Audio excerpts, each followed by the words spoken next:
വയസ്സിന് മേളിലുള്ളവർക്ക് മാത്രമേ ഇത് വരാറുള്ളൂ അല്ലേ? അതെ, കൂടുതലും 50 ഇയറിൽ കൂടുതൽ. പക്ഷെ ഇപ്പം കുറച്ച് കേസുകളൊക്കെ 45 മേലെ കാണുന്നുണ്ട്.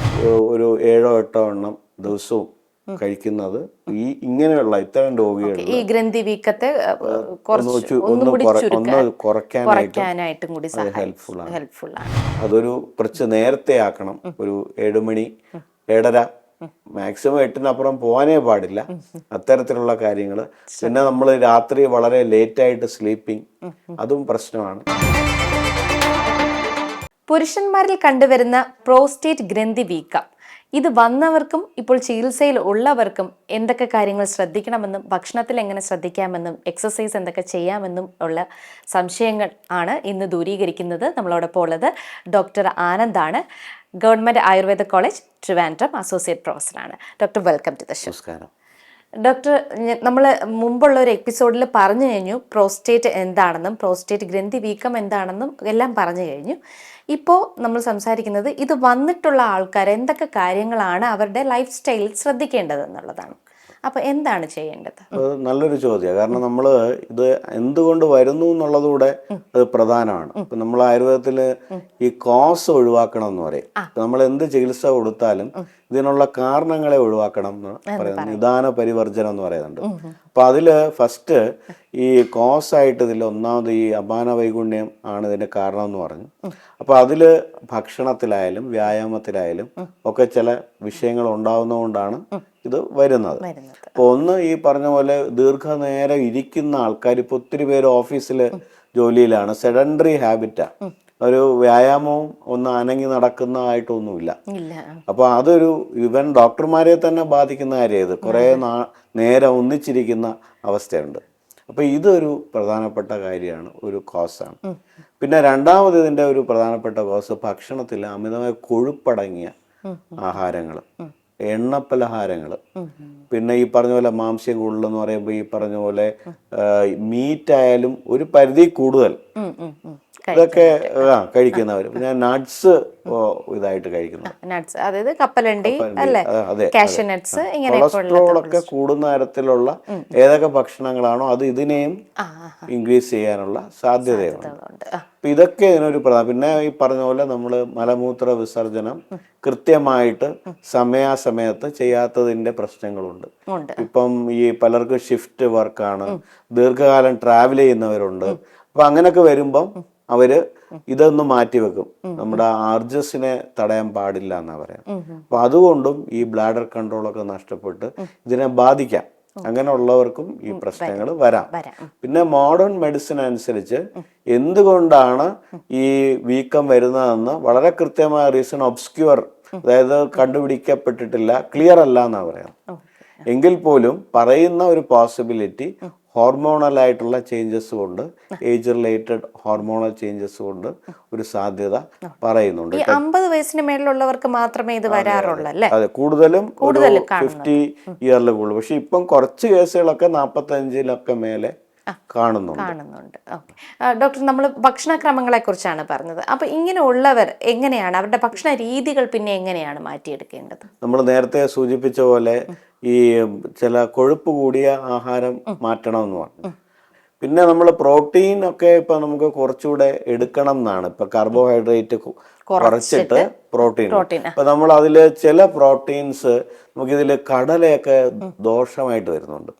പക്ഷെ അത് മാറ്റുമ്പം നമുക്ക് നല്ല പ്രോട്ടീൻ സപ്ലിമെന്റ്, വേറെ പ്രോട്ടീൻ റിച്ച് ആയിട്ടുള്ള നമുക്ക് ഈ മുതിര ഉണ്ട്. മുതിര ഇതിന് നല്ലതാണ്. അപ്പൊ അത്തരം ആഹാരശീലങ്ങൾ ഡെവലപ്പ് ചെയ്യാം. പിന്നെ ഈ ഫ്രൂട്ട്സും വെജിറ്റബിൾസും ഒക്കെ കഴിക്കുന്നതൊക്കെ അത് ആവശ്യത്തിന് നമുക്ക് ഈ നമ്മുടെ ഫ്രൂട്ട്സ് ആയാലും വെജിറ്റബിൾസ് ആയാലും ഒക്കെ ഗുണകരം തന്നെയാണ്. അത് നമുക്ക് വേണ്ട ന്യൂട്രീഷനും കാര്യങ്ങളും ഒക്കെ തന്നെ കിട്ടുന്നുണ്ട്. പക്ഷെ ഇപ്പം അത് വളരെ ശ്രദ്ധിക്കേണ്ട, അത് നന്നായിട്ട് കഴുകി ഉപയോഗിച്ചില്ലെങ്കിൽ ഫലം നേരെ തിരിച്ചും വരുന്നുണ്ട്. അപ്പൊ അത് വളരെ ശ്രദ്ധിച്ച്, ഇപ്പം പലപ്പോഴും നമ്മൾ അതിന്റെ സ്കിന്നൊക്കെ പലപ്പോഴും ഇതിന്റെ തോടിലൊക്കെയാണ് ഗുണമെങ്കിലും നമ്മളതൊന്ന് മാറ്റി കഴിക്കുന്ന റിസ്ക് കുറവ് ഈ കീടനാശിനികളുടെ പ്രശ്നം കാരണം. ഡോക്ടർ, അതുപോലെ തന്നെ ഇപ്പൊ പ്രോസ്റ്റേറ്റ് പറഞ്ഞു, നടക്കുന്നതും ഒക്കെ നല്ലതാണ് പ്രോസ്റ്റേറ്റ് വരാതിരിക്കാൻ.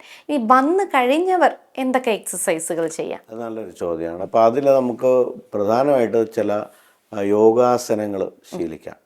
പവനമുക്താസനം പോലുള്ള പ്രത്യേകിച്ച് അതിന് വേണ്ട അതൊരു യോഗ മാസ്റ്ററിൽ നിന്ന് തന്നെ അഭ്യസിക്കുന്നതാണ് നല്ലത്. അത് കൃത്യമായിട്ട് ചെയ്തില്ലെങ്കിൽ അത് ദോഷം ഉണ്ടാവുകയും ചെയ്യും. അപ്പൊ അത്തരം ഇത് പിന്നെ പ്രാണായാമം പോലുള്ളത് വളരെ ഗുണം ചെയ്യും.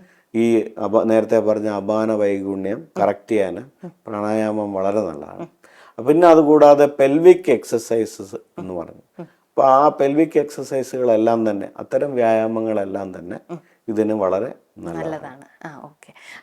അപ്പോൾ നമ്മൾ ആയുർവേദത്തിൽ തന്നെ യോഗ ഇതുപോലെയുള്ള വ്യായാമങ്ങൾ നടക്കുക. ഈ നടത്തം അതുപോലെ കാർഡിയക് എക്സസൈസ് ഒക്കെ ഇതിന് ദോഷമാണോ അതോ ഗുണം ചെയ്യുന്നതാണോ? ദോഷം എന്നുള്ള നിലയ്ക്ക് നമുക്ക് ഹെവി വെയിറ്റ് നമുക്ക് ആവശ്യമില്ല യഥാർത്ഥത്തിൽ.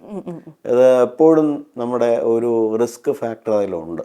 അപ്പൊ അതിൽ കണ്ടമാനം സ്ട്രെച്ചിങ് എക്സസൈസ് കുഴപ്പമില്ല, പക്ഷെ ഹെവി വെയിറ്റ് എടുക്കുന്നത് ഒന്ന് റെസ്ട്രിക്ട് ചെയ്ത് പോകുന്നതാണ് നല്ലത്.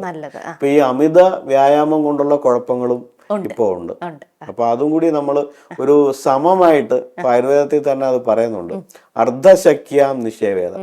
നമ്മുടെ ബലത്തിനനുസരിച്ചുള്ള എക്സസൈസ് മതി, അതിൽ കൂടുതൽ ടോളറേറ്റ് ചെയ്താൽ ആ ആളിന് ദോഷം ഉണ്ടാക്കും.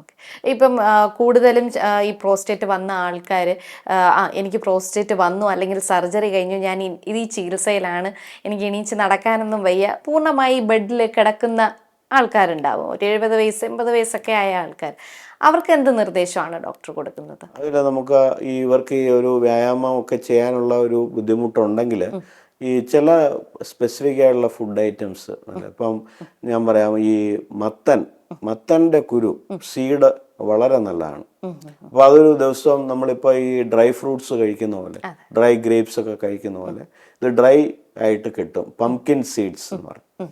അപ്പൊ ഈ മത്തൻ്റെ കുരു, പംകിൻ സീഡ്സ് ഒരു 7-8 എണ്ണം ദിവസവും കഴിക്കുന്നത് ഈ ഇങ്ങനെയുള്ള ഇത്തരം രോഗികൾ ഈ ഗ്രന്ഥി വീക്കത്തെ കുറയ്ക്കാനായിട്ടും കൂടി ഹെൽപ്ഫുൾ ആണ്. ഡോക്ടർ, ഈ പ്രോസ്റ്റേറ്റ് അതായത് ഗ്രന്ഥി വീക്കം എന്ന് പറയുന്ന ഈ ഒരു അസുഖം വന്നു കഴിഞ്ഞാൽ വന്നു കഴിഞ്ഞിട്ടുള്ള ആൾക്കാർ, ഇപ്പോൾ ചികിത്സയിൽ ഇരിക്കുന്ന ആൾക്കാരായിരുന്നാലും വന്നു കഴിഞ്ഞിട്ടുള്ള ആൾക്കാരായിരുന്നാലും, അവർ രാവിലെ മുതൽ ഒരു റുട്ടീൻ എന്താണ് പിന്നെ ചെയ്യേണ്ടത്? രാവിലെ മുതൽ രാത്രി വരെ അവർക്ക് എന്തൊക്കെ റുട്ടീൻസ് ചെയ്യാൻ സാധിക്കും? ഇത് വളരെ ഡിസൈൻഡ് ആയിട്ട് ആയുർവേദത്തിൽ ദിനചര്യ എന്ന് പറയുന്നു. അപ്പോൾ ഇത് പ്രോസ്റ്റേറ്റ് വീക്കം എന്നുള്ളത് മാത്രമല്ല, ഒരു പരിധിവരെ മിക്ക രോഗങ്ങളെയും തടുക്കാൻ പ്രിവെൻറ്റീവ് ആസ്പെക്റ്റിൽ വളരെ നല്ലതാണ്. അപ്പം അതിന് ഏറ്റവും വലിയ ഉദാഹരണം കോട്ടക്കൽ PS വാര്യർ, PK വാര്യറൊക്കെ 100 വയസ്സ് വരെ യാതൊരു ദോഷമില്ലാതെ കഴിഞ്ഞു. ആ ദിനചര്യ ഫോളോ ചെയ്തുകൊണ്ട്. ഇപ്പം ബ്രാഹ്മേ മുഹൂർത്തെ ഉത്തിഷ്ഠ എന്ന് പറയുക, വെളുപ്പിനെ എഴുന്നേക്കണം എന്നുള്ളതാണ്. അപ്പോൾ നമുക്ക് പലപ്പോഴും ലേറ്റ് ആവുന്നു. അത് തന്നെ നമുക്ക് സ്ട്രെസ് ഉണ്ടാക്കും. നമ്മൾ ലേറ്റായിട്ട് ദിവസം തുടങ്ങുമ്പം തന്നെ സ്ട്രെസ് ഒരു ഭയങ്കര ഫാക്ടറാണ്.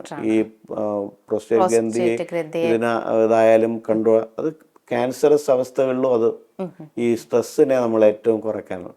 അപ്പൊ ആ ചിട്ട ദിനചര്യ നമ്മൾ വളരെ നേരത്തെ തുടങ്ങിയാൽ നമ്മുടെ സ്ട്രെസ് വളരെ കുറയും. പിന്നെ അത് കഴിഞ്ഞ് ഈ പറഞ്ഞ ഉടനെ പറയുന്ന ഈ വിസർജനം, മലമൂത്ര വിസർജനം ചെയ്യാനാണ്. അത് ആ ശീലം ഇപ്പം പലപ്പോഴും സ്കൂളിലൊക്കെ പോകുന്ന കുട്ടികൾക്ക് ഇതൊരു ശീലമില്ല രാവിലെ. അപ്പൊ അതൊക്കെ നമ്മൾ തീർച്ചയായിട്ടും അവരെ മനസ്സിലാക്കി അത്തരത്തിൽ അത് ചെയ്യണം. പിന്നെ ആഹാരം കഴിക്കുന്ന ഓരോ സമയം കൃത്യമായിട്ട് ഓരോ സമയത്ത് കഴിക്കണം. ദഹിച്ചതിന് ശേഷം മാത്രം ആഹാരം കഴിക്കുക. ആവശ്യത്തിന് വെള്ളം കുടിക്കണം. എന്നാൽ ഒരുമിച്ച് ഒരുപാട് വെള്ളം കുടിക്കരുത്, അത് ദോഷം ചെയ്യും. ഇടയ്ക്കിടയ്ക്ക് അല്പം വെള്ളം നമ്മൾ ദാഹത്തിനനുസരിച്ച് കുറേശ്ശെയായിട്ട് കുടിക്കണം. ആവശ്യത്തിന് കുടിക്കണം, പക്ഷെ ഈ പറഞ്ഞ ഓവർ ഡോസിൽ ഒന്നിച്ച് കുടിക്കാൻ പാടില്ല. പിന്നെ രാത്രിയിലത്തെ ഭക്ഷണശീലം ഇച്ചിരി പ്രധാനമാണ്. നമ്മൾ പല കാര്യങ്ങളും ഇപ്പം ചെയ്തിട്ട് രാത്രി ലേറ്റായിട്ട് കഴിക്കും.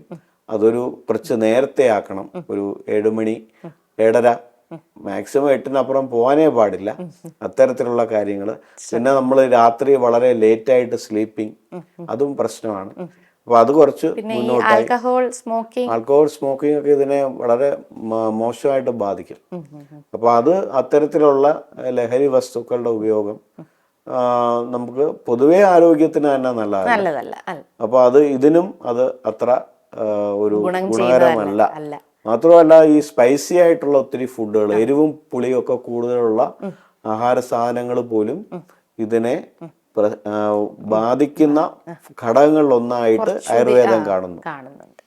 ഓക്കെ ഡോക്ടർ, അപ്പോൾ ഒരുപാട് കാര്യങ്ങൾ പ്രോസ്റ്റേറ്റിനെ കുറിച്ച് പറഞ്ഞു തന്നു. പ്രോസ്റ്റേറ്റ് ഗ്രന്ഥി വീക്കം വരാതിരിക്കാൻ വേണ്ടിയിട്ടുള്ള കാര്യങ്ങളും കൂടി ഡോക്ടർ നമ്മളോടൊപ്പം കമ്മ്യൂണിക്കേറ്റ് ചെയ്തു. മറ്റൊരു വിഷയവുമായിട്ട് വീണ്ടും എത്താം. അതുവരേക്കും നന്ദി, നമസ്കാരം. നമസ്കാരം.